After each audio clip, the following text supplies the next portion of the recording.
ప్రత్యేక హోదా ఏపీ పొలిటీషియన్స్కి ఒక మంచి ఆయుధం లాంటిది ఎప్పుడు ఎలక్షన్ టైంలో. అండ్ మిగిలిన టైంలో దీన్ని పట్టించుకోవాలనుకుంటే అది వేరే విషయం. సో అసలు ప్రత్యేక హోదా అంటే ఏంటి, అది ఆంధ్రప్రదేశ్కి ఎందుకు అవసరం, అది సెంట్రల్ గవర్నమెంట్ ఎందుకు ఇవ్వనుంది, ఇప్పుడు ఎందుకు అడగట్లేదో అవన్నీ తెలుసుకుందాం ఈరోజు వీడియోలో. Hi friends, welcome back to అన్హే వేదిక. మరొక ఇంట్రెస్టింగ్ వీడియోతో నేను మిమ్మల్ని వచ్చాను. అందులో ఏదో మనం తెలుసుకోబోతుంది స్పెషల్ స్టేటస్ అంటే ఏంటి, ప్రత్యేక హోదా. ఇదేంటంటే మామూలుగా ఎవరైనా బార్డర్ స్టేట్స్లో ఉన్న వాళ్ళకి కానీ, అంటే ఆ రాష్ట్రానికి ఏమైనా ఒక ప్రత్యేక పరిస్థితులు ఉన్నప్పుడు దీన్ని ఇస్తారనమాట. ముందుగా మనం అసలు ప్రత్యేక హోదాకు కావాల్సిన క్రైటీరియాస్ ఏంటో ఒకసారి చూద్దాం.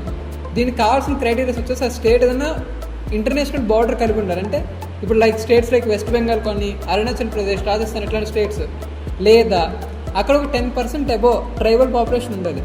ఇవన్నీ కాదు అనుకుంటే అక్కడ రోడ్ సిస్టమ్ కొంచెం డ్యామేజ్ అయి ఉండాలి. అంటే అస్సలు రోడ్లు బాగోని విధంగా, ఇప్పుడు లైక్ బీహార్ లాంటి స్టేట్స్ ఉంటాయి కదా, సో అక్కడ లా అండ్ ఆర్డర్ బాగా దెబ్బతినేయటం ఇట్లాంటివి. అండ్ ఇంకొకటి ఏంటంటే మనకి రెవెన్యూ డెఫిసిట్ ఉండదు. అయితే మన ఆంధ్రప్రదేశ్కి ఇవన్నీ ఏం లేవు, జస్ట్ ఒక రెవెన్యూ డెఫిసిట్ మాత్రమే ఉంది. అండ్ అప్పులు కూడా సరిగ్గా బయటపడట్లేదు.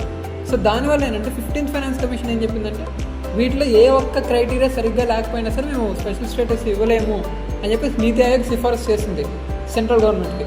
సో వాళ్ళు ఈ స్పెషల్ స్టేటస్ని ఇంకా మేము ఇవ్వము ఏపీకి అని చెప్పేసి అన్నారు. సో మనందరికీ తెలుసు ఈ స్పెషల్ స్టేటస్ గురించి ఆంధ్రప్రదేశ్లో పెద్ద పెద్ద ఉద్యమాలు జరిగాయి గతంలో. జగన్మోహన్ రెడ్డి గారు కొన్ని రోజులు ఏదో హంగర్ స్ట్రైక్ చేశారు. అండ్ సిబిఎన్ గారు అయితే ఏకంగా ఎన్డీఏ గవర్నమెంట్ నుంచి బయటకు వచ్చారు. ఆంధ్రప్రదేశ్లో ప్రత్యేక హోదా అనేది ఒక మంచి పొలిటికల్ వార్ గేమ్గా మారిపోయింది. సో ఇకనైనా అండ్ ఇదంతా ఎక్కడ బీజం పడింది అని చూసినప్పుడు మన్మోహన్ సింగ్ 2014లో ఒక మాట అన్నారు, ఏపీకి మేము స్పెషల్ స్టేటస్ ఇస్తామని. అది పార్లమెంట్లో చెప్పారు. కానీ దాన్ని ఏపీ రీఆర్గనైజేషన్ ఇట్లా పెట్టకపోవడం వల్ల ఎవరైతే ఇట్లా రావాలని కోరుకుంటున్నారో వాళ్ళు కోర్టుకి వెళ్ళి కాకుండా అయిపోయింది. So this is the today's videos friends. Like, share and comment and please subscribe our channel. Follow on us Instagram and Facebook. Thank you.